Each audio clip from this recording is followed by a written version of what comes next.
कि what are the qualification for being a member of parliament, यानी संसद के लिए क्या क्वालिफिकेशन होती है, और यही क्वालिफिकेशन विधानसभा के लिए भी है। और वैसे ये इंटरेस्टिंग पार्ट है, यही क्वालिफिकेशन और कॉन्स्टिट्यूशन में डिस्क्वालिफिकेशन भी है। तो जो डिस्क्वालिफिकेशन है, अयोग्यता है, ये भी कॉन्स्टिट्यूशन दे रखी गई है। जैसे आप देखोगे कि ये हमारे पास स्लाइड है कि डिस्क्वालिफिकेशन किस तरीके से, तो पहला देखोगे कि क्वालिफिकेशन डिस्क्वालिफिकेशन की बात यानी 102 में किसके लिए कही गई है, मेंबर ऑफ पार्लियामेंट के लिए, 191 में कही गई है विधायकों के लिए। तो प्रोसीजर इज सेम। और आप देखोगे इसमें क्या है, यानी कौन व्यक्ति डिस्क्वालीफाई हो सकता है आर्टिकल 102 के हिसाब से, a person holding an office of profit, जो लाभ के पद को धारण करता हो, ये ऑफिस ऑफ प्रॉफिट का मामला है, अंडर स्टेट। अब सवाल है कि ऑफिस ऑफ प्रॉफिट क्या है, इस बात पर हम अलग से विचार कर सकते हैं, लेकिन ये कहा गया है कि कोई भी व्यक्ति जो सांसद या विधायक होगा लाभ के पद पे नहीं होगा। आप कहोगे बच्चों what is office of profit, लाभ का पद क्या है, इस पे भी आ रहे हैं, लेकिन इसमें ये भी लिखा गया है कि एन अनडिस्चार्ज इंसॉल्वेंट। तो पहला ऑफिस ऑफ प्रॉफिट भी हम आगे से बता देंगे। अनडिस्चार्ज इंसॉल्वेंट का सीधा मतलब होता है बच्चों, देखो जब हम मेंबर ऑफ पार्लियामेंट बनते हैं, तो मेंबर ऑफ पार्लियामेंट इसलिए बनते हैं कि बिकॉज हम जनता की सेवा करना चाहते हैं, सर्विस करना चाहते हैं। और कहा जाता है कि अनडिस्चार्ज इंसॉल्वेंट, इसका हिंदी भी आपको दिखा दे। इसका बच्चों हिंदी इस तरीके से है कि निष्मुक्त दिवालिया, हिंदी में हमारे पास है। तो सही देखो, अनडिस्चार्ज इंसॉल्वेंट का मतलब होता है कि जब कोई व्यक्ति किसी कंपनी से, किसी बैंक से लोन लेता है, तो लोन लेने के बदले में वो बैंक ये देखती है क्या ये व्यक्ति हमें लोन वापस कर पाएगा बैंक को। अगर वो व्यक्ति बैंक को लोन वापस नहीं कर पाएगा तो क्या होगा, इसका मतलब है बैंक पहले देखती है कि क्या व्यक्ति, अगर मान लो कि 1 करोड़ का लोन ले रहा है, उसके पास इतना एसेट होनी चाहिए कि कल के वो लोन न दे पाए तो उसकी 1 करोड़ की प्रॉपर्टी हम जब्त कर लें। और मान लो कोई व्यक्ति डिफॉल्टर हो गया, लोन न दे पाए, तो उसकी 1 करोड़ की अगर हम प्रॉपर्टी ले लेंगे तो फिर क्या होगा, वो डिस्चार्ज हो जाएगा। लेकिन अगर 1 करोड़ की प्रॉपर्टी लेने के बाद भी उसका लोन पूरा नहीं हुआ, अनडिस्चार्ज, जैसे विजय माल्या, तो हमारे यहाँ विजय माल्या थे, स्वाभाविक रूप में वो उनकी सारी प्रॉपर्टी नीलाम करने के बाद भी उनका लोन चुकता नहीं हुआ, ऐसा भी व्यक्ति सांसद बनने के योग्य नहीं है। यानी अब जरा सोच के देखो, बैंक से पैसा लेकर पैसा न देना एक तरीके की चीटिंग है, और ऐसा व्यक्ति जो चीटिंग में शामिल होगा वो कभी भी ऐसे पद पर धारण करने योग्य नहीं है। और ये भी आपको याद दिलाते हैं कि इसका मतलब अनडिस्चार्ज इंसॉल्वेंट, तो जो अपने जीवन का पैसे का मैनेजमेंट नहीं कर सकता, उसको देश का मैनेजमेंट कैसे दे दिया जाए, इसे मना किया गया है। और दूसरी बात आप देखोगे कि कोई भी व्यक्ति जो कि दूसरे देश की नागरिकता ले ले या दूसरे देश के प्रति निष्ठा व्यक्त कर ले, उसको भी सांसद या विधायक नहीं बना सकता, क्योंकि जिसकी हमारे देश के प्रति निष्ठा ही नहीं है उसको हम किसी व्यक्ति को सांसद या विधायक कैसे बना सकते हैं, ये भी डिस्क्वालिफिकेशन है। और इस संविधान में लिखा गया 102 में, और एमएलए के लिए है 191 में। लेकिन लास्ट में लिखा गया है कि मानसिक रूप में अस्वस्थ होना या किसी सक्षम न्यायालय द्वारा मानसिक रूप में अस्वस्थ घोषित करना। अब देखो बच्चों, अनसाउंड माइंड, इसका मतलब है आदमी पागल नहीं होना चाहिए। अब थोड़ा सा हमारे संविधान निर्माता बहुत अच्छे विद्वान लोग थे, तो अच्छे अच्छे शब्दों का प्रयोग कर रहे हैं। कई बार हम कहते हैं कि पागल नहीं होना चाहिए, इसका मतलब है स्वस्थ मस्तिष्क का होना चाहिए, वो पागल नहीं होना चाहिए। अब सवाल है कि unsound of mind and being declare unsound mind by, इसका मतलब, अब इसका मतलब बहुत आम भाषा में कहे, वो पागल नहीं होना चाहिए। विशुद्ध हिंदी में कहे विकृत चित्त का नहीं होना चाहिए। लेकिन सवाल ये, हमारे दोस्त हमेशा में चल पागल, पगला कहीं का, तो क्या अगर ऐसा कोई पागल कह दे, अब सवाल है कि कोई राहुल गांधी को चलता आदमी भारत यात्रा कर रहे हैं कोई कह दे तो पागल है, तो डिस्क्वालीफाइड हो जाएंगे? नहीं बच्चों। इसलिए क्या कहा गया है, किसी सक्षम न्यायालय के द्वारा जब तक ये प्रमाणित न हो। तो आप कहेंगे सर ये बताओ न्यायालय डॉक्टर है, बता देगा पागल आदमी कोई है? नहीं है बच्चों, न्यायालय डॉक्टर नहीं है, न्यायालय डॉक्टर नहीं है। लेकिन आपको ये बात याद दिला दें कि न्यायालय बाकायदा मेडिकल बोर्ड की रिपोर्ट लेता है, डॉक्टर से परामर्श करता है, उसके बाद उसको डिस्क्वालीफाई करता है। यानी बाकायदा न्यायालय के द्वारा डॉक्टर से परामर्श किया जाता है। और क्योंकि न्यायालय को काम इसलिए दिया गया है, अगर पॉलिटिकल पार्टी के नेता को काम दिया गया होता तो सरकार कह देती भैया राहुल भैया तो पागल हो गए हैं, और जब राहुल भैया की सरकार आएगी तो कहेंगे मोदी जी पागल हो गए हैं। इसलिए ये सक्षम न्यायालय बताएगा। सक्षम न्यायालय का मतलब है कि मान लो कि कोई हमारे यहाँ न्यायालय के अलग अलग प्राधिकार है। अब सक्षम न्यायालय का मतलब होता है कि हमारे यहाँ जनपद न्यायालय काम अलग है, हाई कोर्ट काम अलग है, सुप्रीम कोर्ट काम अलग है। इसलिए अगर ये मामला आता है तो बाकायदा कौन सा कोर्ट तय करेगा ये भी कानून में तय कर दिया गया है। इसलिए हमारे यहाँ जब ऐसे मामले आते हैं कि कोई व्यक्ति पागल है या नहीं है, वैसे ही पागलपन के आधार पर आज तक किसी सांसद को डिस्क्वालीफाई नहीं किया गया। आज तक हमारा कोई सांसद इस आधार पर डिस्क्वालीफाइड नहीं है को पागल है। लाभ के पद पे बहुत सारे लोग डिस्क्वालीफाई किए गए हैं, उसमें तो जया बच्चन का भी नाम आता है, अमिताभ बच्चन। जया बच्चन का नाम कौन नहीं जानता, उसमें तो स्वाभाविक रूप में जया बच्चन का भी नाम आता है। लेकिन अनडिस्चार्ज इंसॉल्वेंट, अनुन्मोचित दिवालिया होने के आधार पर भी हमारे यहाँ विजय माल्या जैसे लोगों को डिस्क्वालीफाई किया गया है। लेकिन पागल होने के आधार पर किसी को आज तक डिस्क्वालीफाई नहीं किया जा पाया। लेकिन आप कहोगे सर यही डिस्क्वालिफिकेशन है, तो बच्चों हमारे यहाँ संसद के डिस्क्वालिफिकेशन, आप जानते हो संसद तो केवल फार्मूला लिखता है। हाँ सॉरी, हमारे संविधान में केवल फार्मूला लिखे जाते हैं, हमारे संविधान में तो केवल बस मूल बातें लिखी जाती हैं। तो संविधान के अलावा बाकायदा, केवल संविधान में तो मूल बातें हैं, संविधान के अलावा भी लिखा जाता है। और संविधान के अलावा कहाँ पे है? संसदीय विधि में। तो हमारे यहाँ पार्लियामेंट्री एक्ट बनाया गया है, उससे भी डिस्क्वालिफिकेशन तय किया गया है। तो बात ऐसे देखो, उसके बाद हम लाभ के पद पर आएंगे। इसका मतलब है किसी भी सांसद को डिस्क्वालीफाई करने के कितने तरीके होंगे। अब देखो बच्चों, किसी सांसद या विधायक के, किसी भी मेंबर ऑफ पार्लियामेंट या विधायक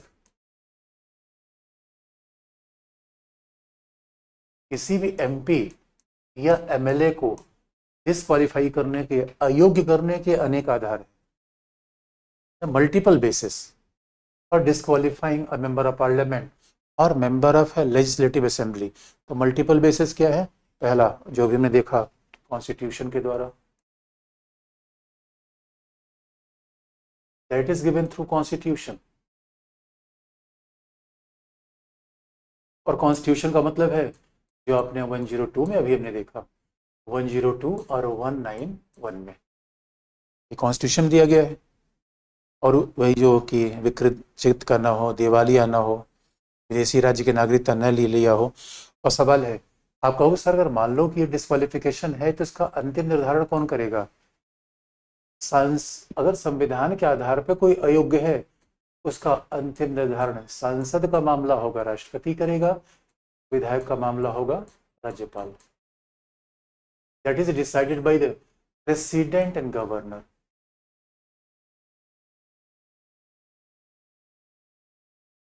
प्रेसिडेंट एंड गवर्नर के द्वारा तय होगा।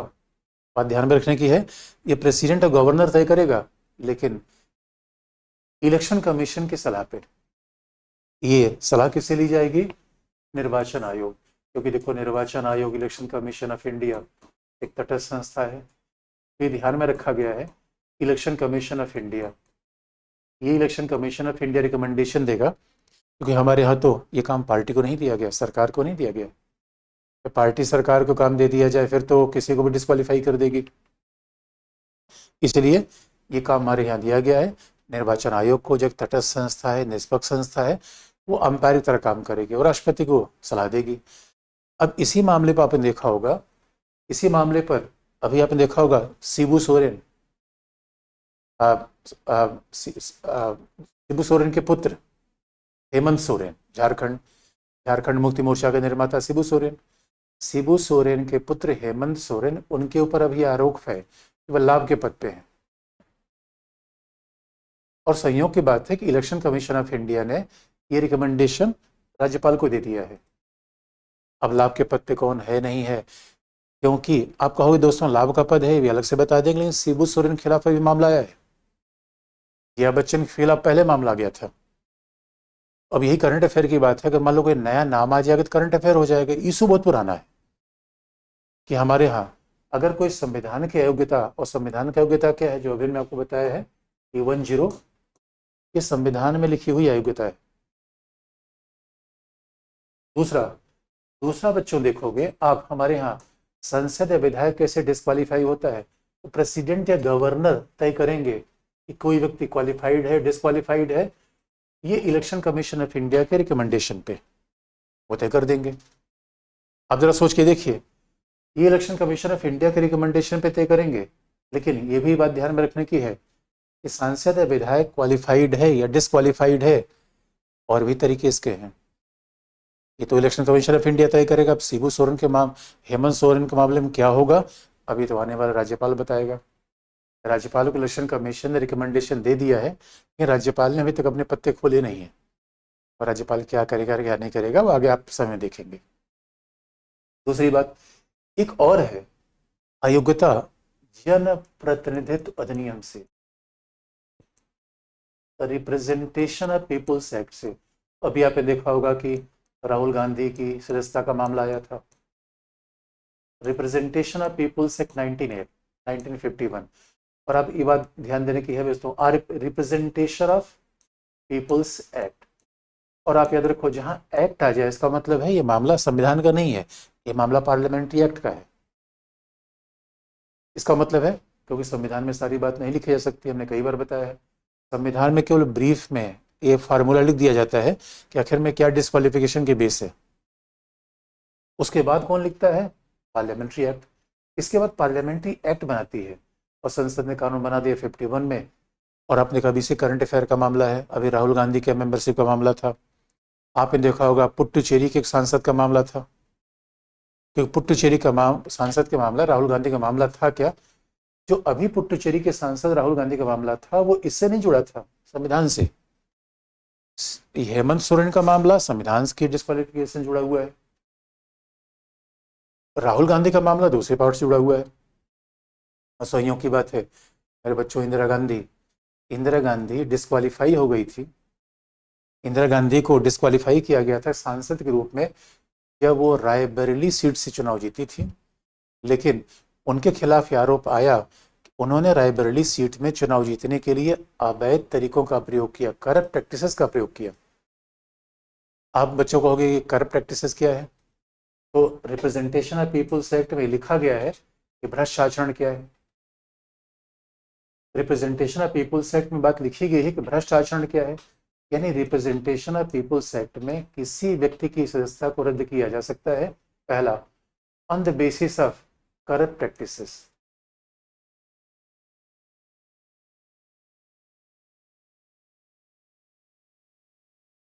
करप्ट प्रैक्टिसेस, भ्रष्ट आचरण के आधार पर किसी को डिस्क्वालीफाई किया जा सकता है।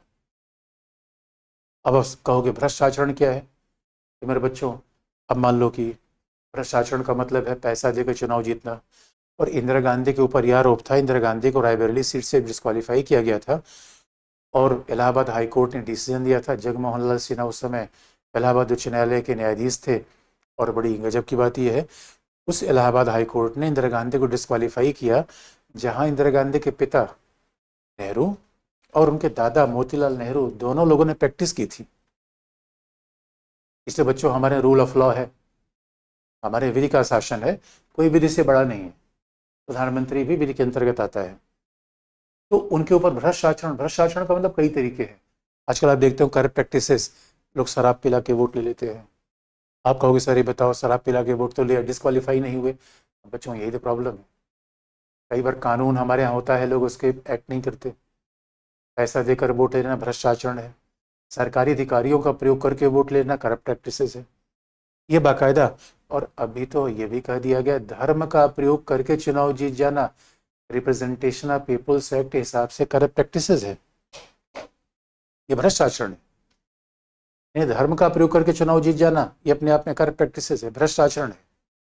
तो हमारे यहाँ भ्रष्ट आचरण के तमाम तरीके लिख रखे गए हैं, इसमें ये भी शामिल है। और आप देखोगे ये भी, यानी करप्ट प्रैक्टिसेस के अलावा, इसके अलावा अगर आप इस देखोगे, इसके अलावा ये तो करप्ट प्रैक्टिसेस की बात है, भ्रष्ट आचरण। इसके अलावा अगर किसी व्यक्ति को किसी अपराध में 2 वर्ष की सजा प्राप्त हो जाती है,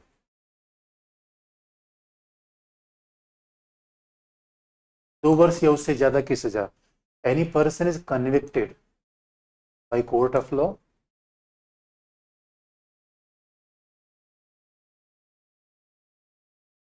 फॉर 2 years और मोर देन 2 years। अगर किसी अपराध में किसी व्यक्ति को 2 वर्ष या उससे ज्यादा की सजा हो जाती है तो भी उसे डिस्क्वालीफाई कर दिया जाएगा, तो भी उसे डिस्क्वालीफाई कर दिया जाएगा। इसका सीधा मतलब है, अब राहुल गांधी के खिलाफ यही मामला था, अभी राहुल गांधी के जो सदस्यता को डिस्क्वालीफाई किया गया उसका मामला यही था। अब देखो इसे करंट अफेयर, अगर आपको एक बार बेसिक पता चल जाएगा तो आप करंट अफेयर अपने आप जोड़ लोगे। इसलिए बच्चों पहले बेसिक पढ़ लो अच्छे से, ध्यान से क्या क्या है चीज़ें। और ये मेंस में सवाल पूछा गया था कि भारत में हमारे सांसदों के डिस्क्वालीफाई करने कितने तरीके हैं, उनके उपचार क्या है। रेमेडी, रेमेडी का मतलब है कि अगर संविधान की योग्यता का मामला है तो कौन तय करेगा, इलेक्शन कमीशन ऑफ इंडिया। लेकिन आप कहोगे कि जो राहुल गांधी का मामला है ये तो संसदीय अधिनियम का मामला था, ये संविधान का मामला नहीं था। और आप कहोगे राहुल गांधी के ऊपर क्या आरोप था, तो दोस्तों राहुल गांधी ने ऐसा कौन सा अपराध कर दिया था, राहुल गांधी ने अपराध किया था। और अब बात ध्यान में रखने की है, किसी कोर्ट ऑफ लॉ ने 2 वर्ष की सजा दे दी हो, इसका मतलब है कि अगर आपका मामला कोर्ट में पेंडिंग है तो कोई डिस्क्वालीफाई नहीं होगा, मात्र पेंडिंग रहने से कोई डिस्क्वालीफाई नहीं होगा, कोर्ट में सजा मिलनी चाहिए, पेंडिंग मामले पर नहीं होगा, पहला। और दूसरा, मान लो डिस्ट्रिक्ट कोर्ट ने सजा दे दिया और आपकी अपील पड़ी है हाई कोर्ट में, क्या तभी डिस्क्वालीफाई होंगे, उत्तर है हाँ। हाँ, अगर हाई कोर्ट ने कन्विक्शन को सस्पेंड कर दिया, निलंबित कर दिया, तब डिस्क्वालीफाई नहीं होगा। राहुल गांधी के मामले में ऐसा हुआ और राहुल गांधी को सजा मिल गई क्योंकि उनके ऊपर आरोप था कि उन्होंने मोदी जी के खिलाफ मतलब ऐसे टिप्पणी कर दी थी कि सभी मोदी चोर हैं, ऐसा कह दिया था राहुल गांधी ने। इसका मतलब है कि उनके ऊपर आरोप आया कि उन्होंने किसी की मानहानि की, डिफेमेशन किया। भाई अब जरा जो सारे मोदी जाति के लोगों को चोर कह देना, तो ये इनको पर आरोप था। इसका मतलब है कि हमारे यहाँ एक कानून है कि अगर कोई किसी का अपने आप में अवमानना करता है, डिफेमेशन करता है, तो दंडनीय अपराध है, पनिशेबल ऑफेंस है, और संयोग से उसमें 2 वर्ष की सजा उनको मिल गई। इसका मतलब सजा अगर 1 वर्ष की मिलेगी तब नहीं होगा। और आप कहोगे मान लो सर किसी को 2 वर्ष सजा मिल गई तो डिस्क्वालिफिकेशन कितने साल का होगा, 6 साल का। डिस्क्वालिफिकेशन 6 साल का होता है for 6 years, any person can be disqualify for 6 years। और जो डिस्क्वालिफिकेशन 6 साल का होता है कैसा होगा, अगर 2 साल की सजा मिली है तो 2 + 6, 4 साल की सजा मिली है तो 4 + 6, यानी जितनी सजा मिली है उसके अलावा 6 years, वो डिस्क्वालीफाई हो जाएगा। इसका मतलब है राहुल गांधी को 2 साल की सजा मिल गई और उस 2 साल की सजा पूरी करने के अगले 6 साल बाद, इसका मतलब वो कुल मिला के 2 लोकसभा चुनाव नहीं लड़ पाते। आप कहोगे सर इसका मतलब है कि 2 वर्ष से ज़्यादा सजा का मतलब है किसी को आजीवन कारावास मिल जाती है। तो हाँ, आजीवन कारावास का मतलब है कि कम से कम 14 साल तो रहना पड़ेगा आपको, कम से कम 14 + 6 20। इसका मतलब है उसके लिए तो फिर लोकसभा में आने की उम्मीद लगभग खत्म ही हो जाती है, विधानसभा आने की उम्मीद खत्म हो जाती है। और ऐसा इसलिए किया गया है बच्चों। और आजकल तो मांगे की जा रही है, आजकल हमारे यहाँ लिली थॉमस एक वकील है, वो मांग ही कर रही हैं कि जिनके ऊपर कोर्ट में गंभीर हत्या, अपराध, डकैती ऐसे मामले चल रहे हैं, जिनके ऊपर कोर्ट में बड़े गंभीर मामले चल रहे हैं, बलात्कार, हत्या, अपराध के, ऐसे व्यक्तियों को चुनाव लड़ने से रोक दिया जाए, भले उनके ऊपर अभी न्यायपालिका ने मामला निर्णय न दिया हो। क्योंकि बच्चों हमारे यहाँ समस्या क्या है, न्यायपालिका में कोई मामला चला जाता है, डिसीजन आने में बड़ा देर लगता है। आपने भी बिल्किस बानो का मामला देखा हुआ है, 25 साल पुराना मामला है ये, 25 साल में डिसीजन आ रहे हैं। और हमारे यहाँ तो इसीलिए ये चाहते हैं, सारे नेता चाहते हैं कि मामला लंबित रहे।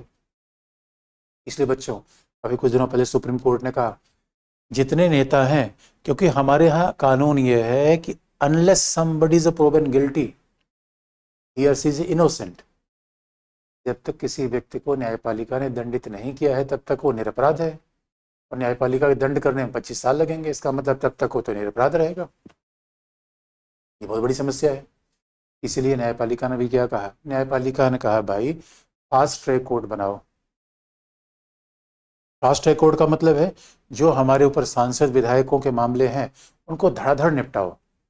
फास्ट ट्रैक कोर्ट का मतलब है कोर्ट वही रहेगी, जज वही रहेगा, लेकिन सुनवाई डेली बेसिस पे होगी। अभी हमारी कोर्ट फास्ट ट्रैक नहीं है, हमारी कोर्ट पैसेंजर जैसा चलती है। कैसे?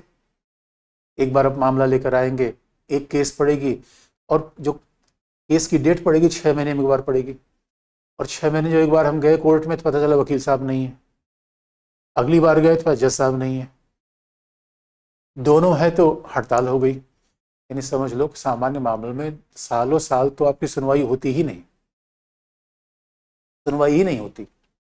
और फास्ट ट्रैक कोर्ट का मतलब है डेली बेसिस पे सुनवाई होगी, वकील रहेगा, जज को रहना पड़ेगा, और इसलिए डेली बेसिस सुनवाई होगी तो मामला त्वरित रूप में हल हो जाएगा।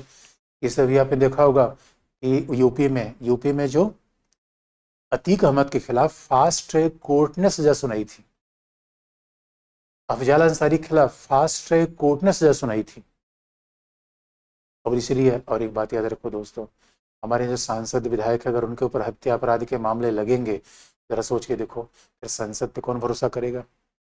अरे मेरे बच्चों, एक वंस अपॉन टाइम, एक समय की बात है, हमारे सांसद कैसे थे? नेहरू जैसे, डॉक्टर अम्बेडकर जैसे।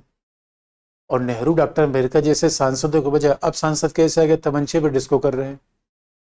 अरे मेरे बच्चों जरा सोच के देखो, अगर अपराधी सांसद बन जाएगा तो समाज के लिए क्या मैसेज जाएगा? समाज में सारे अपराधियों का हौसला बुलंद हो जाएगा। अपराधी जेल के पीछे जाना चाहिए या सांसद बन रहा है, अपने आप में अपराध बढ़ेगा, फिर ईमानदार आदमी कोई इज्जत नहीं रह जाएगी। वही अपराध करो, उसके बाद क्या है, एक एक्स्ट्रा पुरस्कार लेके जाओ, वह है सांसदी। इसलिए ये बात बहुत गंभीर है, ऐसा नहीं होना चाहिए। ये बात बहुत गंभीर है, ऐसा होना ही नहीं चाहिए कि कोई व्यक्ति अपराध करे और उसे आप पुरस्कार दे रहे हो। इसलिए कहा गया कि रिप्रेजेंटेशन ऑफ पीपुल्स एक्ट में ये भी अपने आप में प्रतिबंध है, 2 वर्ष की सजा पाना। इसी में राहुल गांधी और पुट्टुचेरी के एक सांसद को डिस्क्वालीफाई किया गया था। लेकिन आप कहोगे सर ठीक है, ऊपर वाले में तो इलेक्शन कमीशन ऑफ इंडिया मामला तय करेगा, ये रेमेडी है, और नीचे वाले मामला कौन तय करेगा? नीचे वाले में मामला तय करेगा, नीचे वाले मामला कौन तय करेगा? ये बच्चों, ये तय करेगा उच्च न्यायालय, हाई कोर्ट, या हाई कोर्ट तय करेगा। और हाई कोर्ट के निर्णय से आप सुप्रीम कोर्ट में जा सकते हैं। इसलिए आपने देखा होगा लक्षद्वीप के सांसद का मामला बड़ा टेढ़ा था, हाई कोर्ट ने मना कर दिया, सुप्रीम कोर्ट ने कहा नहीं, इसका मतलब है डिस्ट्रिक्ट कोर्ट ने कह दिया 2 साल की सजा मिल गई। डिस्ट्रिक्ट कोर्ट के ऊपर हाई कोर्ट है, डिस्ट्रिक्ट कोर्ट का मतलब पापा, हाई कोर्ट का मतलब दादा, तो दादा ने कहा ना भाई ये सजा ठीक नहीं है। अब जब तक हाई कोर्ट इस पर निर्णय नहीं देगा तब तक सजा निलंबित, यानी निर्णय ठीक नहीं था तो सजा निलंबित, इसका मतलब है उसको डिस्क्वालीफाई नहीं किया जाएगा। इसलिए राहुल गांधी को डिस्ट्रिक्ट कोर्ट ने सजा दे दी, हाई कोर्ट ने सजा को रोक दिया, तो अंतिमतः डिस्क्वालीफाई नहीं हुए। वैसे दोस्तों पॉलिटिक्स की बात आपको बता दें, राहुल गांधी को देखो इससे बड़ा फायदा हुआ। देखो लॉ अलग है, पॉलिटिक्स अलग है। लॉ ये है कि इसलिए देखो बच्चों, आम आदमी क्या सोचता है, हम अच्छे तरीके से काम करेंगे, हम विधि का उल्लंघन नहीं करेंगे। पॉलिटिशियन अलग तरीके से सोचता है, पॉलिटिशियन के लिए विवाद में रहना ऑक्सीजन है, पॉलिटिशियन को डिस्प्यूट में रहना है, तो डिस्प्यूट में रहेगा तो मीडिया उसको जानेगी। अब सोचो, और इसी बहाने राहुल गांधी खूब नाम आ रहा था, और ये हुआ कि राहुल गांधी को फंसाया जा रहा है उनकी सीट, तो राहुल गांधी का नाम तो आया, और वैसे भी 2024 में चुनाव होने वाले थे, तो राहुल गांधी सोचते थे मुझे डिस्क्वालीफाई कर दिया जाता तो मैं शहीद तो हो जाता, फिर उसके बाद जनता की सिंपैथी आती। ये सच होता है बच्चों। इलाहाबाद हाई कोर्ट के डिसीजन के बाद इंदिरा गांधी को जब जनता पार्टी सरकार आई, तो जनता पार्टी सरकार ने इंदिरा गांधी को हिरासत में ले लिया था, और इंदिरा गांधी उसके बाद आम जनता के पास पहुंची, कहा भाइयों और बहनों, देख रहे हो अबला नारी के साथ क्या हो रहा है। और संयोग की बात है कि इंदिरा गांधी उसके बाद चुनाव जीत गई, इसे दोस्तों आप याद रखना, अगर आपको नेता बनना है तो जेल में जाना पड़ेगा। नेता तो तलाश करता है कि हम जेल में जाए। सामान्य आदमी है तो जैसे सामान्य आदमी घर के सामने पुलिस आ जाए, ओ माय गॉड इज्जत बर्बाद हो गई, फालूदा बन गया। नेता के लिए सब नहीं होता, नेता का रिज्यूम बढ़ जाता है। इसलिए बच्चों, और आपको मैं बता दें, यूपी की बड़ी घटना है। यूपी की बड़ी घटना, एक छात्र, इंदिरा गांधी प्रधानमंत्री थी और भाषण दे रही थी, और एक छात्र नेता, अब वो नहीं रहे, एक छात्र नेता थे और खड़े हो गए। ये भी घटना घोसी की, कल्पनाथ राय, जो बच्चे उधर यूपी के होंगे उनको जानते होंगे कल्पनाथ राय को। और इंदिरा गांधी के भाषण चल रहा था, कल्पनाथ राय काला झंडा लेकर खड़े हो गए और पुलिस ने मार गिरा दिया। पुलिस ने मार के अधर्मार कर दिया। इंदिरा गांधी का भाषण खत्म हुआ। इंदिरा गांधी ने कहा, अरे भाई बच्चे को लाओ, मैं उससे मिलना चाहती हूँ। वो बच्चा है कौन? तो पता चला स्ट्रेचर पर लाद फांद के ले जाएगा, करा रहे थे। इंदिरा गांधी ने कहा, बच्चे बड़ी हिम्मती दिखते हो, मेरे लिए काम करोगे? कल्पनाथ राय ने कहा, अरे मैडम इतना लाठी इसीलिए खाया है कि आपके लिए तो काम करना है, अगर इतनी लाठी न खाता तो आपसे मिलने का मौका कैसे मिलता। उसके बाद कल्पनाथ राय बड़े नेता बन गए। तो दोस्तों, पॉलिटी पढ़ के सीख लोगे नेता कैसे बनना है, ये खास बात है। तो डिस्क्वालीफाई करने का दूसरा तरीका ये है। तो भी अपने उसी में करंट अफेयर अपने आप आ गया। और तीसरा, एक तीसरा तरीका और आ गया है बच्चों डिस्क्वालीफाई करने का हमारे यहाँ। अब आप कहोगे सर ये बताओ, महुआ मित्र मोइत्रा का मामला क्या है? यार कमाल की बात है, अब भाई महुआ मोइत्रा के मामले पर आ रहे हैं। आप कहोगे सर डिस्क्वालीफाई हुआ तो महुआ मोइत्रा का मामला क्या है, ये तो बताओ आप। अभी उसके मामले पर आ रहे हैं। महुआ मोइत्रा का मामला इन दोनों से संबंधित नहीं है। महुआ नाम आपने सुना होगा, टीएमसी की सांसद महुआ मोइत्रा। लेकिन जो डिस्क्वालिफिकेशन का जो तीसरा तरीका है, अब जरा देखिए, डिस्क्वालिफिकेशन का जो तीसरा तरीका है वो कौन सा तरीका है? दल बदल विरोधी अधिनियम, एंटी डिफेक्शन एक्ट।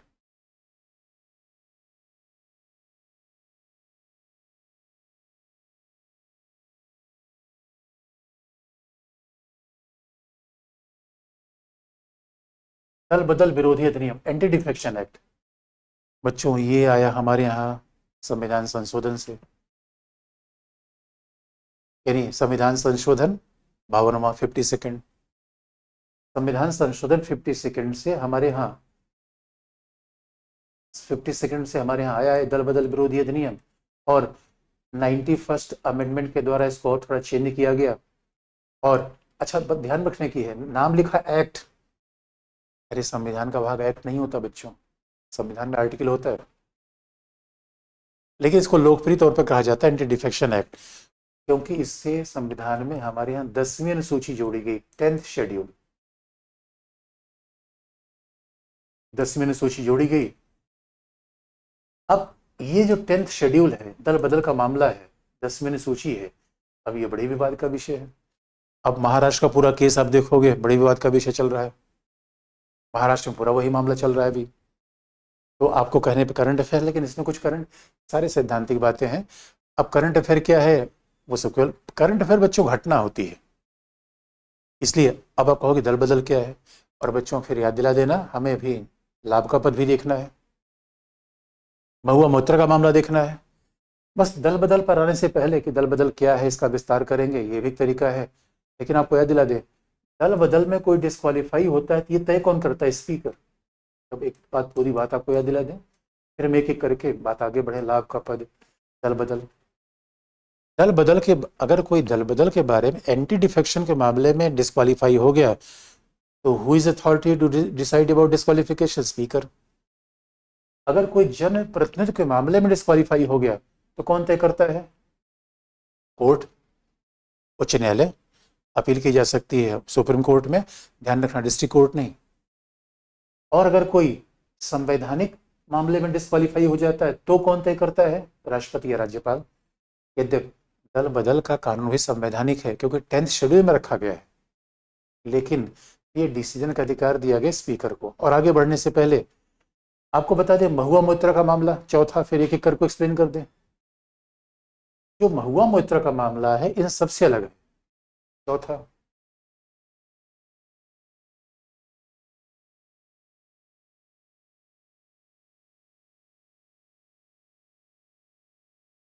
चौथा बच्चों, ये जो मामला है, आप आपको होगा सर ये बताओ महुआ मोइत्रा कैसे डिस्क्वालीफाई हुई?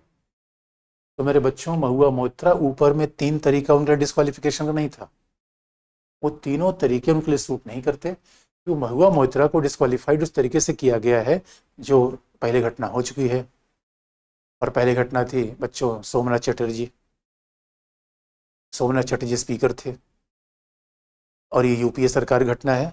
सोमनाथ चटर्जी स्पीकर थे और सोमनाथ चटर्जी उस समय, आप याद रखो, हमारे यहाँ स्पीकर सोमनाथ चटर्जी ने क्या किया था? सोमनाथ चटर्जी स्पीकर उस समय थे जिस समय यूपीए 1 की सरकार थी, यूनाइटेड प्रोग्रेसिव अलायंस, यानी जो आज की कांग्रेस वाला गठबंधन है वही यूपीए कहलाता है। यूनाइटेड संयुक्त प्रगतिशील गठबंधन, यूनाइटेड प्रोग्रेसिव अलायंस, वो यूपीए की सरकार थी। और यूपीए की सरकार के द्वारा स्पीकर बनाया गया सोमनाथ चटर्जी को। सोमनाथ चटर्जी स्पीकर बन गए और सोमनाथ चटर्जी जब स्पीकर बने, आपको याद दिला दें, सोमनाथ चटर्जी ने क्या किया? 16 सांसदों को, लगभग 12 सांसदों को, 16 नहीं 12 सांसदों को बर्खास्त कर दिया था। ये अपने आप में पहली घटना थी। बच्चों देखो, हमारे संविधान में सांसदों की बर्खास्तगी का कोई प्रावधान नहीं है। सोमनाथ चटर्जी ने क्या किया था? उस समय स्पीकर ने क्या किया था? 12 सांसदों को बर्खास्त कर दिया था, एक्सपेल कर दिया था।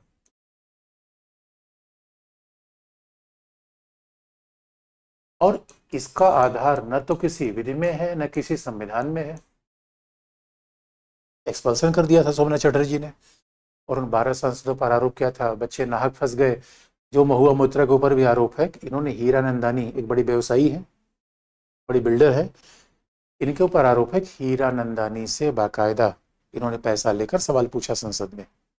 अब बताओ दोस्तों, हमने सोचा था कि हमारा सांसद हमारी इच्छा को रिप्रेजेंट करेगा और हमसे, हमारा सांसद हमारी बात को पूछेगा, और बताओ इसे पूंजीपतियों की बात को पूछ रहे हैं और बन रहे हैं समाजवादी।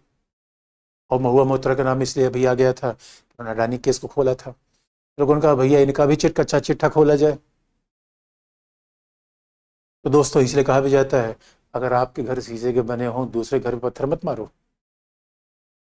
और मामला बड़ा गड़बड़ हुआ तो महुआ मोइत्रा को अगर बर्खास्त किया गया था तो वही सोमनाथ चटर्जी ने 12 सांसदों को बर्खास्त किया था। और 12 सांसदों को बर्खास्त क्यों किया था? क्योंकि चटर्जी ने कहा था कि इन लोगों ने प्रश्न पूछने के बदले पैसा लिया, ये अनएथिकल कंडक्ट है, ये गैर नैतिक आचरण है। अरे मेरे बच्चों, सांसदों को तो नैतिक आचरण करना चाहिए। और हमारे यहाँ कई बार गड़बड़ हो गया। एक सांसद एक दिन, एक समय की बात है, अभी 2-4 साल पहले, हवाई जहाज पे जा रहे थे और किसी व्यक्ति से कहा कुछ पानी खाना मांगा होगा, नहीं दिया, दे जूते दे लात दे दिया हवाई जहाज में। अब सोचो कितनी बड़ी बदनामी हुई। अरे दोस्तों, जो सांसद होता है, अब इसीलिए हमारे यहाँ देखोगे एक इथिक्स कमेटी बनाई गई, आचरण समिति। जरा सोच के देखो, आचरण समिति कह लो, नैतिकता समिति कह लो। हमारे संसद में 1997 में एक एथिक्स कमेटी बनानी पड़ी। जरा सोच के देखो, एथिक्स कमेटी क्या है? पार्लियामेंट की कमेटी है। और ये कमेटी क्या है? जिसमें मेंबर ऑफ पार्लियामेंट रहते हैं। एथिक्स कमेटी किस कमेटी है? पार्लियामेंट का छोटा सा कमेटी है। मैं कमेटी भी आगे पढ़ना है। एथिक्स कमेटी पार्लियामेंट की कमेटी है जिसका पहले निर्माण राज्यसभा में हुआ, अब ये लोकसभा में बन गई। और ये घटना 97 की है। और एथिक्स कमेटी का मूल काम क्या है? एथिक्स कमेटी ये तय करती है, अगर हमारे सांसदों के ऊपर कोई ऐसा आरोप है कि जो नैतिकता के खिलाफ है तो उसकी जांच करके किया जाए। और हमारी एथिक्स कमेटी ये भी बताती है सांसदों को कैसा व्यवहार करो। आप कहोगे सर ये बच्चे हैं क्या? अरे मेरे बच्चे बच्चे तो नहीं है, यही तो हमारे संसदीय शासन का दुर्भाग्य है। जो इतने बड़े बड़े बड़े पदों पर उनको एथिक्स पढ़ाने की आवश्यकता पड़ रही है।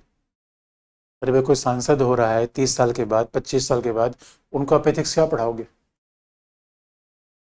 उनको आप एथिक्स क्या पढ़ाओगे? एथिक्स बच्चों को पढ़ा सकते हो, बड़ों को थोड़े। इसीलिए इस पूरी घटना पर बड़ा बवाल मचा, बड़ा हंगामा हुआ। तो आचरण समिति, एथिक्स कमेटी में बाकायदा ये आचरण समिति या एथिक्स कमेटी के सामने मामला गया और एथिक्स कमेटी ने कहा इन 12 बागड़ बिल्लों को हटाओ। नाक कटा दी हमारी, गड़बड़ कर दिया मामला। इसी एथिक्स कमेटी ने महुआ मोइत्रा को बर्खास्त किया है, यानी जबकि इसका कोई आधार हमारे संविधान में नहीं है। यानी महुआ मोइत्रा को न तो ऊपर के 3 प्रावधान से नहीं हटाया गया, इनको हटाने का तरीका चौथा था जो सोमनाथ चटर्जी वाला था, एथिक्स कमेटी वाला। सोमनाथ चटर्जी के तरीके से इनको हटाया गया। तो अभी इस पे अब भाई अब सीधे से कोई हमारे न्यायालय जा ही सकता है। आप कहेंगे सर स्पीकर के निर्णय के खिलाफ न्यायालय जा सकते हैं। हाँ, अभी तो लोग न्यायालय जा ही रहे हैं, लोग न्यायालय जाते भी हैं, न्यायालय क्या करेगा वो बाद में तय होगा। ये हमारे यहाँ एक्सपल्सन के 4 तरीके हैं, एक्सपल्सन के 4 तरीके हैं। अब जरा देखो दोस्तों, उसमें थोड़ा लाभ के पद को और दल बदल कानून का विस्तार कर दे। फिर अब इसमें लाभ का पद क्या है ये तय कर दे, और दल बदल कानून ये तय कर दे, ये 2 बात थोड़ा विस्तार कर दे। और आप देखोगे मेंस के सवाल ऐसे बेसिक बातों से आते हैं, तो मेंस के सवाल अब बिल्कुल प्रैक्टिकल बातों से आते हैं। जैसे आपका जो करंट अफेयर में चल रहा है कि महुआ मोइत्रा को बर्खास्त क्यों किया गया, क्या प्रक्रिया से की गई, कैसे किया गया, तो बच्चों ये बात तो सच है। अब जरा सोच के देखो, कोई भी अब लोग आपत्ति उठा रहे हैं कि भाई एथिक्स कमेटी का तरीका ठीक नहीं था, एथिक्स कमेटी ने मनमानी तरीके से बर्खास्त कर दिया। ये आलोचना सोमनाथ चटर्जी पर भी लगी थी कि कोई कानून ही नहीं है, ऐसे तो जब चाहे कोई स्पीकर किसी को बर्खास्त कर दे, ऐसे कोई किसी को बर्खास्त नहीं कर देगा बच्चों। लेकिन हर बात पे पक्ष विपक्ष दोनों की बात की जा सकती है। अरे भाई जो हमारे मेंबर ऑफ पार्लियामेंट है उन्हें तो कुछ तकाजा रखना चाहिए। लेकिन अब हम दल बदल अधिनियम, अब हम जरा दल बदल अधिनियम और ये भी थोड़ा देख लें, और लाभ का पद देख लें। 2 बातों का विस्तार करेंगे, लाभ का पद और दल बदल अधिनियम। अब जरा देखो बच्चों, हम आगे बढ़ते हैं। लाभ का पद क्या है, लाभ का पद क्या है, ऑफिस ऑफ प्रॉफिट एक्ट क्या है।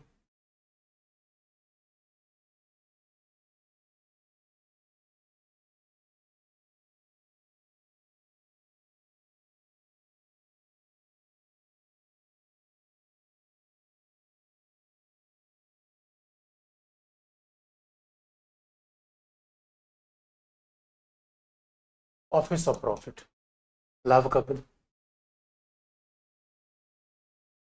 पहला, लाभ के पद का उल्लेख कहाँ है, कॉन्स्टिट्यूशन में। लाभ के पद का उल्लेख कहाँ है, संविधान में। लेकिन संविधान का आर्टिकल 102 191 जो भी हमने कहा, इसका उल्लेख किया गया है कॉन्स्टिट्यूशन में, संविधान में उल्लेख किया गया है लाभ के पद का। लेकिन आप याद रखना, हमारे संविधान में कोई चीज परिभाषित नहीं होती। इसे कभी ऑब्जेक्टिव एग्जाम में आ जाए कि क्या संविधान में कोई चीज परिभाषित है, सीधा कह दो नहीं। हमारे यहाँ ऑफिस ऑफ प्रॉफिट क्या है ये परिभाषित नहीं है, लेकिन ये लिख दिया गया है कि कोई भी सांसद लाभ के पद पर नहीं होगा।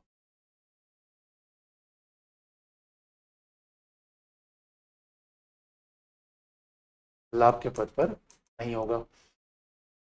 No member of parliament shall hold the office of profit. No member of parliament shall hold the office of profit. आप कहोगे सर ये बताओ, अब ऑफिस ऑफ प्रॉफिट बता ही नहीं गया तो कैसे तय करें। इसलिए संसद ने अधिनियम बनाया, पार्लियामेंट्री एक्ट है 1959 में, इस संसदीय अधिनियम बनाया गया। संसदीय अधिनियम यानी ये लाभ का पद संबंधी अधिनियम 1959, इस संसदीय अधिनियम 1959 में आया। और ये है ऑफिस ऑफ प्रॉफिट, इसको कहते हैं office of profit exemption act, लाभ के पद छूट संबंधी अधिनियम। तो office of profit exemption act,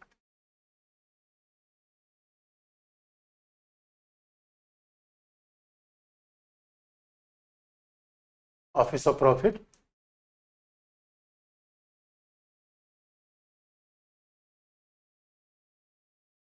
exemption act 1959, office of profit exemption act आ गया 1959। अभी बात आ गई office of profit exemption act 1959 में, ये बात स्वीकार कर ली गई। और आप याद रखो, संसद का ऑफिस ऑफ प्रॉफिट एक्ट अलग है, विधानसभाओं का अलग है, दोनों एक्ट अलग अलग है। संसद का एक्ट अलग है, विधानसभाओं का एक्ट अलग है। ऑफिस ऑफ प्रॉफिट एक्ट 1959 ये इसका मतलब इस office of profit act exemption का मतलब है तो जो भी पद जैसे मंत्री का पद इसमें लिखा गया है, मिनिस्टर, मंत्री का पद लिखा गया है, जैसे इसमें पिछड़ा वर्ग आयोग के अध्यक्ष का नाम लिखा गया है। तो जो पद इस एक्ट में होंगे वो लाभ के पद नहीं होंगे, बात याद रखना। यहाँ पे लाभ का पद डिसाइड नहीं किया गया है, लाभ के पद की परिभाषा तो यहाँ भी नहीं है। और ये भी बात ध्यान में रखने की है कि हर राज्य विधानसभा, every assembly of state, they can make their own act regarding to office of profit. हर विधानसभा अपनी ऑफिस ऑफ प्रॉफिट का अलग एक्ट बना सकती है, अलग एक्ट बना सकती है, क्योंकि हमारे राज्यों का अपना अलग अधिकार है। लेकिन संसद ने कानून ये बना दिया है, संसद ने कानून बनाया उसके हिसाब से जिस जिस पद का नाम, जो भी ऑफिस का पद इस एक्ट में है वो ऑफिस ऑफ प्रॉफिट नहीं होगा। इसका मतलब है आप कहोगे सर इसमें डीएम का पद है, नहीं है, इसका मतलब डीएम का पद फिर ऑफिस ऑफ प्रॉफिट होगा। जो इसमें नहीं है वो ऑफिस ऑफ प्रॉफिट होगा, जो इसमें है वो ऑफिस ऑफ प्रॉफिट नहीं होगा। इसका मतलब एग्जम्पशन इसीलिए, और ये लिखने की आवश्यकता इसलिए पड़ी कि हमारे यहाँ सांसद ही तो मंत्री होता है, और इस पूरे एक्ट की आवश्यकता इसलिए पड़ी कि भाई हमारे यहाँ सांसद मंत्री होता है। अब सवाल है कि मंत्री वाले पद को ऑफिस ऑफ प्रॉफिट से हटाओ, नहीं तो कोई भी सांसद मंत्री हो ही नहीं पाएगा, इसलिए इसकी आवश्यकता पड़ी और इसको हटाया गया कि भाई देखो जो हमारे यहाँ सांसद मंत्री हो सकता है इसको ऑफिस ऑफ प्रॉफिट के दायरे से बाहर रखा गया। और हमारे यहाँ कई ऐसे पद हैं जैसे कि अनुसूचित जाति जनजाति आयोग का अध्यक्ष, पिछड़ा वर्ग आयोग का अध्यक्ष, और हमारे यहाँ तमाम ऐसे पद हैं। अब हर पद को तो लिखा नहीं सकता, इसका मतलब जो पद इसमें लिखे गए हैं वो ऑफिस ऑफ प्रॉफिट नहीं है, और तमाम बार संशोधन करके इसमें नए नए पद शामिल किए गए हैं, तमाम बार अमेंडमेंट हुआ है। अब पार्लियामेंट को अमेंडमेंट करने का अधिकार तो अमेंडमेंट कर देगी। इसका मतलब ऑफिस ऑफ प्रॉफिट एक्ट लाने का दो पर्पज था कि बच्चों, पहला, सांसद ऑफिस ऑफ प्रॉफिट पर नहीं होना चाहिए, क्योंकि if member of parliament is holding office of profit, अगर वो ऑफिस ऑफ प्रॉफिट पर होगा तो स्वाभाविक रूप में प्रॉब्लम किसकी है, फिर वो जनता के हितों का रिप्रेजेंटेशन कैसे करेगा। इसका मतलब ऑफिस ऑफ प्रॉफिट का पर्पस क्या है, इसका उद्देश्य क्या था, इस सेपरेशन ऑफ पावर बनाए रखना कि जो जो सांसद होगा वो जनता के हित को प्रकट करे, जनता के हित की रक्षा करे। Even member of parliament is supposed to protect the interest of the people.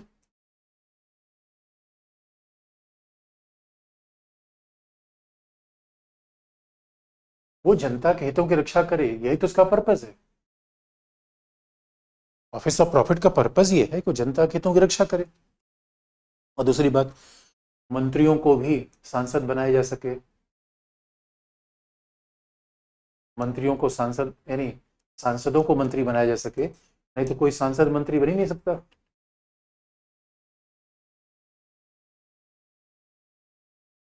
सांसदों को मंत्री हम बना दे, नहीं तो फिर पता चला भाई अगर मंत्री भी ऑफिस ऑफ प्रॉफिट है। इसलिए दोस्तों ऑफिस ऑफ प्रॉफिट का मूल्यांकन ऐसा नहीं करोगे। बड़ी हैरानी की बात यह है, चपरासी ऑफिस ऑफ प्रॉफिट है, मंत्री नहीं है। आप कहोगे सर दैया दैया ये कौन सी बात है, चपरासी office peon office of profit है और मिनिस्टर नहीं है, डीएम ऑफिस ऑफ प्रॉफिट है, मिनिस्टर नहीं है, क्योंकि स्वाभाविक तौर पर इसका नाम इसमें लिखा गया है। तो आप कहेंगे सारी तो गजब की बात है, फिर तो हमें हमें डीएम नहीं बनना है, हमें तो मंत्री ही बनना है। अरे मंत्री बनने का मतलब कार मिलना, आप सामान्यतः ये सोचते होंगे प्रॉफिट का मतलब क्या है, अरे कुछ पैसा मिले, पैसा मिले, पद मिले, पुरस्कार मिले, यही तो प्रॉफिट है बच्चों, और कौन सा प्रॉफिट चाहिए। लेकिन यहाँ प्रॉफिट का मतलब ये नहीं है, यहाँ प्रॉफिट का मतलब ये नहीं है, प्रॉफिट का मतलब उस एक्ट में जो पद लिखे गए हैं वो प्रॉफिट के हैं। तो अपने आप में सांसदों को बाकायदा मंत्री बनाया जा सकता है, और पर्पज ये लिखा, देखो प्रॉफिट कौन देता है, कार्यपालिका। अरे सारे पद बांटने वाला काम तो कार्यपालिका करती है, और बच्चों कार्यपालिका को कंट्रोल करती है संसद। संसद ही अगर कार्यपालिका से ऑफिस ऑफ प्रॉफिट ले लेगी तो फिर आलोचना कैसे करेगी। इसी संविधान निर्माता ये मानते थे कि ऐसे व्यक्ति को ऑफिस ऑफ प्रॉफिट पर नहीं रहना चाहिए, क्योंकि सांसद अगर कार्यपालिका से ही पैसा लेगा, कार्यपालिका से फायदा ले लेगा, तो स्वाभाविक रूप में सांसद फिर कार्यपालिका के खिलाफ बोलेगा क्या? इसलिए सोचा गया था इसी बात। लेकिन आजकल देखो दोस्तों, ऑफिस ऑफ प्रॉफिट से बड़ा खतरा आ रहा है। आजकल खतरा ये आ रहा है कि जो भी सांसद है उनके व्यावसायिक हित हैं। ज्यादातर सांसद व्यवसायी होते जा रहे हैं। एक बड़ी समस्या आ रही संसदीय लोकतंत्र में। एक बात याद रखो दोस्तों, the people who are involve in business should not be the politician. अरे अगर मान लो कि जो व्यवसायी होगा अगर वही सांसद हो गया तो अपने व्यवसाय की रक्षा करेगा या जनता की हितों की रक्षा करेगा? फिर क्लेश आएगा। तो ये तो दोस्तों हम मान के हम रखे हुए थे कि भाई यार ये जो हमारा सांसद होगा वो व्यवसायी तो ना हो। ये हमारे संविधान निर्माता नहीं सोचते थे कि व्यवसायी भी सांसद हो जाएगा, आज तो हो जा रहा है। लेकिन आप देखोगे इसमें बड़ा विवाद आया था। 2006 में यूपीए 1 की सरकार थी। 2006 में यूपीए 1 की सरकार थी और राष्ट्रपति थे कलाम साहब। ऑफिस ऑफ प्रॉफिट के मामले में बड़ा विवाद आया। और आप याद रखो, अगर जब विवाद आता है तभी एग्जामिनर उसमें पूछता है सवाल, अन्यथा बड़ी सारी बातें होती हैं वहाँ एग्जामिनर सवाल नहीं पूछता। या तो कोई विषय बड़े महत्व का हो या तो उसका विवाद आ जा रहा हो, तभी तो एग्जाम में पूछा जाएगा। हर बात एग्जाम में नहीं पूछी जाती। इसलिए अब आप किसी प्रश्न को देखोगे तो ये जरूर देखना उस क्वेश्चन ईयर क्या है। तो आप देखोगे हमारे यहाँ इस बात को लेके हमारे यहाँ कलाम साहब राष्ट्रपति थे। और आप जानते हो ऑफिस ऑफ प्रॉफिट पे कोई है कि नहीं है, निर्धारण कौन करेगा? राष्ट्रपति, इलेक्शन कमीशन की परमिशन से। तो हमारे यहाँ 2006 में बड़ा विवाद हुआ। कलाम साहब प्रेसिडेंट थे और 2006 में 55 सांसदों के ऊपर यह आरोप लगा, ये एक दो सांसद नहीं थे और उसमें सारे दलों के मेंबर थे। 55 सांसदों पर यह आरोप लगा कि वो लाभ के पद पे हैं, क्योंकि वो ऐसे पद पे हैं जिनका उल्लेख इस एक्ट में नहीं है। जिस एक्ट में नहीं है वो आप उस पद पे हैं तो लाभ के पद पे हैं। अब बड़ा बवाल मचा। अब ये हुआ कि सरकार गिर जाएगी, सब डिस्क्वालीफाई हो जाएंगे। उसके बाद क्या किया? उसके बाद संसद ने क्या किया? भूतलक्षी संशोधन कर दिया। इस अधिनियम में भूतलक्षी संशोधन कर दिया, इन्हें बैक डेट से अमेंडमेंट कर दिया। इसका मतलब क्या है? इस एक्स पोस्ट फैक्टो अमेंडमेंट कर दिया। बैक डेट से अमेंडमेंट का मतलब है कि मान लो ये मामला सुप्रीम कोर्ट में गया 10 मार्च को। 10 मार्च को मामला गया तो पार्लियामेंट ने क्या कहा? भाई देखो 10 मार्च को अगर आप मामला लेके जा रहे हैं तो हम 8 मार्च को ही अमेंडमेंट कर दे रहे हैं। यानी 2 दिन पहले हमने ही अमेंडमेंट कर दिया। तो जो 55 सांसदों के नाम इस आधार पे उठाए गए उनके नाम इस एक्ट में नहीं है, तो संसद ने कहा चलो भाई हमने इन 55 लोगों के नाम इधर लिख दिए, 55 पद को इधर लिख दिया गया। लो अब क्या मामला है? यही भूतलक्षी संशोधन का मतलब है amendment from back date. Back date से एक्स पोस्ट फैक्टो, आप लैटिन भाषा में ex post facto, ex post facto या बैक डेट से अमेंडमेंट लागू किया गया। तो बड़ा हुई लोगों का, ये बताओ भाई ये कौन सी बात है? जैसे कोई ट्रैफिक लाइट का उल्लंघन कर दे और इसलिए अपराध है, लेकिन अब मैं क्या करूं, एक मैं जाके कानून चेंज कर दूं। मैं कहूं नहीं भैया, जिस दिन मैंने उल्लंघन किया था उस दिन कानून था ही नहीं। यानी सैया भय कोतवाल डर काहे का। तो दोस्तों ये कोई बात होती है? मतलब आप पावर में है तो आप कुछ भी कर सकते हैं? ये तो विधि के शासन खिलाफत है। ये विधि का शासन है, व्यक्तियों का शासन है बच्चों। ये रूल ऑफ लॉ नहीं है। It is law of individual, law of a person, law of a ruler. इस बात पे बड़ी आपत्ति व्यक्त की गई। इस बात पे स्वाभाविक रूप में ऑब्जेक्शन व्यक्त किया गया। इसलिए बच्चों देखो हमारे यहाँ इन 55 सांसदों क्या कर दिया गया, उनकी सदस्यता को बरकरार रखा गया। और बाद में जब अमेंडमेंट करके ये मामला राष्ट्रपति के पास लाया गया तो प्रेसिडेंट ने क्या किया? फिर से पुनर्विचार करो। कलाम साहब राष्ट्रपति थे, जिनको कहा जाता था कि राष्ट्रपति भवन में कभी कोई सन्यासी आया था, वैसे कलाम साहब थे। कलाम साहब ने कहा अरे इस पर फिर से विचार करो। सांसदों का क्या विचार करें? कुछ विचार नहीं करेंगे, इस पर परमिशन दो। देना पड़ा हमें, इसमें परमिशन देना पड़ा। और देखो इस बार बड़ा विवाद हुआ और बाद में जया बच्चन केस आया। वो जया बच्चन अमिताभ बच्चन की वाइफ। जया बच्चन को नहीं जानता? जया बच्चन वाद में सुप्रीम कोर्ट ने यह भी कहा है, कोई पद लाभ का पद है या नहीं है निर्धारित करने का यह आधार नहीं होगा कि क्या लाभ के पद पर बैठने वाला व्यक्ति को पेमेंट मिल रहा है नहीं मिल रहा है। अगर मान लो, क्योंकि अगर वो पद इसमें नहीं है तो लाभ का पद है, सिंपल। लेकिन जया बच्चन को क्या किया गया था, उत्तर प्रदेश सरकार ने यूपी फिल्म कारपोरेशन बोर्ड का चेयरपर्सन बना दिया था। वो यूपी फिल्म कारपोरेशन बोर्ड का चेयरपर्सन नामक ऑफिस एक्ट में था ही नहीं। लोग उच्चतम न्यायालय पहुंच गए, उनका भाई ये मैडम को डिस्क्वालीफाई करो, और सुप्रीम कोर्ट ने कहा यस, डिस्क्वालीफाई होना चाहिए, क्योंकि एक्ट में तो उन्होंने आर्गूमेंट दिया था, अरे महोदय, मैं इस ऑफिस से कोई पेमेंट तो लेती नहीं, ऑफिस से न मैं कोई पेमेंट ले रही हूँ न कोई मैं सुविधा ले रही हूँ। अब जब पेमेंट और सुविधा मैं ले ही नहीं रही तो मुझे डिस्क्वालीफाई किस बात पे किया जा रहा है, जो डिस्क्वालीफाई किया क्यों जा रहा है। तो उनसे कहा गया आप चूंकि डिस्क्वालीफाई क्यों किया जा रहा है, क्योंकि आप लोगों को प्रभावित कर सकती हैं। और सुप्रीम कोर्ट ने कहा यस, उनको डिस्क्वालीफाई कर दिया गया, क्योंकि इसका मतलब है केवल पैसा मिलना या न मिलना यही लाभ का पद नहीं होता, क्योंकि कई ऐसे बड़े बड़े पद हैं जिसमें हम बैठ के लोगों के जीवन को प्रभावित कर सकते हैं, जैसे वीसी, यूनिवर्सिटी का वीसी। अब कोई कह दे भाई हम अवैतनिक है, अरे वीसी, अगर वीसी को पेमेंट न भी मिले तो ही पता नहीं का दो 400 तो अपॉइंटमेंट कर देगा टीचर्स का। इसलिए दोस्तों, हमारे लाभ के पद पे विवाद चलता रहता है, और इसलिए कहा भी जाता है लाभ के पद पे सच मानो, समय के हिसाब से संविधान बदल जाता है। आजकल तो जो व्यवसायी किस्म के लोग चले जा रहे हैं, तो यही तो संसद का ह्रास हो रहा है दोस्तों। एक जमाने में नेहरू सांसद थे, डॉक्टर अम्बेडकर सांसद थे, तो मतलब लाल बहादुर शास्त्री सांसद थे, रेल दुर्घटना हुई और उन्होंने अपना पद छोड़ दिया। आज तो ऐसा नहीं है। इसलिए दोस्तों, जब संविधान बनाया गया था तो डॉक्टर अम्बेडकर ने बात कही थी कि सवाल ये नहीं है कि संविधान तो हमने बना दिया, इतने बड़े कानून बना दिए, लेकिन संविधान एक बात लोगों को नहीं सिखा सकता, और वो है संवैधानिक नैतिकता, कॉन्स्टिट्यूशनल मॉरलिटी। और बच्चों, जब वो बात नहीं आएगी तो कैसे फिर संविधान के मूल्यों की रक्षा होगी। ये है लाभ का पद। अब हम देखेंगे दल बदल अधिनियम। ये लाभ का पद है, ऑफिस ऑफ प्रॉफिट का मामला है। अब हम जरा देखेंगे दल बदल अधिनियम, यानी एंटी डिफेक्शन एक्ट का मामला। लेकिन उसके पहले आपके मैं क्वेश्चन देख लूँ तो फिर दल बदल अधिनियम की बात करें। ये दल बदल अधिनियम पर बड़ा विवाद है, बड़ा लंबा टॉपिक है, तो जरा मैं क्वेश्चन भी देख लूँ।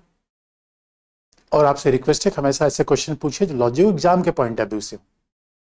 बाकी बच्चों, आप इतने होशियार हो कि विवाद तो चलते रहते हैं, विवाद तो चलते रहते हैं, विवाद हमें थोड़ी खत्म करना है। ऑन कर दीजिए कमेंट। तो बी प्रोफेशनल, जो हमारे काम चीज हो, क्योंकि हमारे पास समय भी कम होता है। बच्चों देखो, खूब एकदम पेपर देखो, क्वेश्चन पेपर देखो, व्यवहारिक बातें देखो। भाई बाकी विवाद हमें नहीं पढ़ना है, जो हमारे काम की बात है उसको हमें देखना है। अभी देखिए आपके सवाल में देख लो। फिर शुरू करते हैं दल बदल अधिनियम, एंटी डिफेक्शन एक्ट।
कैसे देखिए,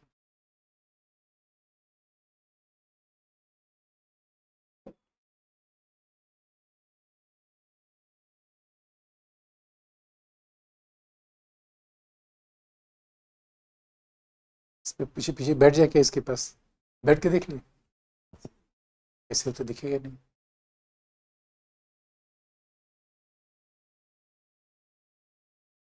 तो पूरे स्क्रीन पे कर दो, कुछ दिख जाए तो बड़ा कर दो।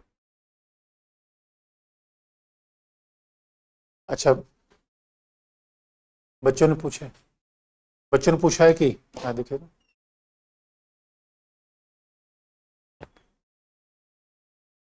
शिक्षा से संबंधित हाँ किसी बच्चे ने पूछा शिक्षा से संबंधित अयोग्यता।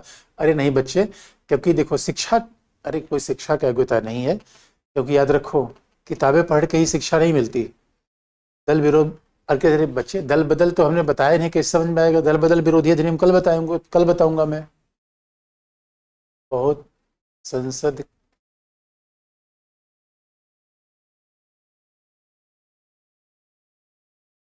ये पढ़ा नहीं जा पा रहा है। किसी बच्चे ने भूत लक्ष्य अधिनियम का मतलब है, अब मेरे बच्चों ये देख लो, मान लो कि किसी व्यक्ति ने अपराध किया 8 मार्च को, उस विधि में संशोधन हमने कर दिया 2 दिन पहले 6 मार्च को, यानी बैक डेट में संशोधन करके ये कह दिया कि वो काम अपराध नहीं था, इसे कहते हैं भूत लक्ष्य। आजीवन कारावास में क्या 14 साल के नहीं बच्चों, आजीवन कारावास में पूरे जीवन की सजा होती है, वो जज तय करता है। अरे आजीवन कारावास में तो पूरे जीवन की सजा होती है, लेकिन सामान्यतः 14 साल के बाद अनेक आधार पर जेल से लोगों को रिहा कर दिया जाता है। किस तरह रिप्रेजेंटेशन एक्ट, बच्चों रिप्रेजेंटेशन एक्ट में एक एक करके आपको बताते जाओ, आगे बढ़ो। अभी रिप्रेजेंटेशन एक्ट का मतलब क्या है, रिप्रेजेंटेशन एक्ट हमेशा हमारे यहाँ चुनाव करवाने के लिए है, उसमें भ्रष्टाचरण के लिए है। अब यहाँ पर अभी भ्रष्टाचरण की बात है, तो नैतिक व्यवहारिक रूप में भी गलत है। किसी ने कहा आज बच्चों सिर्फ उसमें एमएलए के लाभ का पद, मेरे बच्चों जो एमपी के लाभ का पद है वही एमएलए के लाभ का पद है। ये भी, यदि कोई राज्यसभा में आजीवन कारावास जब तक, अरे हाँ आजीवन कारावास में चिंता मत करो कि जब तक उसका जीवन, लेकिन बच्चों अरे 14 साल तक पूरा होते होते बेचारा 60 साल का हो जाता है, तो 60 साल के बाद कहाँ किसी को जेल में रखोगे। क्या एमएलए को 2 साल, क्या लिखा आपने, अरे बहुत तेजी से घूम रहा है, संसदीय शासन, कैबिनेट में होता हो क्या लोकसभा में, हाँ बच्चों, अरे मेरे बच्चों अगर कोई देखो लोकसभा का कोई भी मंत्री होगा, मंत्री किसी भी सदन में बैठ सकता है, लेकिन वोट उसी सदन में देगा जहां का वो मेंबर होगा। लाभ का पद संचित में बताइए, अरे मेरे बच्चों लाभ का पद तो मैंने बता दिया। मान्य हानि क्या है, अरे मान्य हानि का मतलब है, देखो दोस्तों, जैसे किसी को घूंसा मारना, किसी को घूंसा मारना अपने आप में उसके शरीर पर हमला है, इसी इसी तरीके से किसी को चोर कह देना ये मानहानि है, उसके शरीर पे हमला है। किसी को गाली दे देना ये मानहानि है, वो घूंसे से भी ज्यादा असर करता है।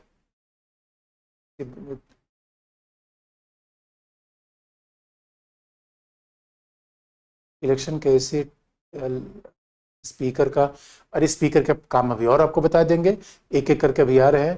किसी ने पूछा केयर टेकर गवर्नमेंट क्या है, अरे मेरे बच्चों केयर टेकर गवर्नमेंट का मतलब है, केयर टेकर गवर्नमेंट किसी केयर टेक नहीं करती जैसे कि हमारे यहाँ कोई आदमी करता है। केयर टेकर गवर्नमेंट का सीधा मतलब ये है कि ऐसी सरकार जो चुनाव की घोषणा के बाद, वो सरकार इसलिए काम करती है कि चुनाव घोषणा बाद काम करती है, क्योंकि वो चुनाव के समय कोई नई नीतियों का निर्माण न कर पाए, कोई नए कानून न बना पाए, जिससे कि उसको सत्ता में रहने का फायदा हो। भूत प्रेत वाला भूत क्या है, नहीं भूत प्रेत वाला नहीं है, भूत का मतलब बैक डेट है, भूत प्रेत वाला भूत नहीं है। क्या निहारता और अयोग्य, निरहरता और अयोग्यता एक है, हाँ, डिस्क्वालिफिकेशन कहो, निरअर्हता कहो, अयोग्यता कहो, एक ही बात है, विशुद्ध हिंदी है। डिस्क्वालिफिकेशन कहा, डिस्ट्रिक्ट कोर्ट में भी बहस, तो क्या लिखा, नैतिकता के खिलाफ की क्या तात्पर्य है, अरे वो तो नैतिकता का मतलब है ऐसा आचरण जो समाज के अनुकूल ना हो, जो पद के अनुकूल ना हो, या जो न करना चाहिए। प्राइवेट बिजनेस भी, हाँ देखो दोस्तों, हमारे यहाँ सांसदों से अपेक्षा की गई है कि वो प्राइवेट बिजनेस न चलाएं, सांसदों से। और अगर उनके परिवार में कोई प्राइवेट बिजनेस है तो उसकी सूचना वो दे। इसलिए देखो यार, सांसद बिजनेस अपनी पत्नी के नाम अब संभाली है यार, अपनी पत्नी के नाम से चला दिया, तब क्या होगा? और लोग यही करते हैं। सर जी अरे पीएम का हाईएस्ट एज, अरे नहीं, पीएम का कोई एज नहीं होता। संसद, अच्छा बच्चों, वाला ऑफिस ऑफ प्रॉफिट में आएगा कि नहीं? अरे ना बच्चों, प्राइवेट मेंबर भी ऑफिस ऑफ प्रॉफिट, इसका मतलब है ऑफिस ऑफ प्रॉफिट का मतलब कोई भी सांसद होगा वो ऑफिस ऑफ प्रॉफिट में आएगा। प्राइवेट में काम कर, नहीं नहीं नहीं, प्राइवेट में काम, अरे मेरे बच्चों, प्राइवेट में काम करने वाला ऑफिस ऑफ प्रॉफिट नहीं आएगा, बल्कि वो पद जिसमें लिखा हुआ है उस पद पे वो नहीं होना चाहिए, उस पद पे नहीं होना चाहिए। उसके अलावा कोई सरकारी पद हो।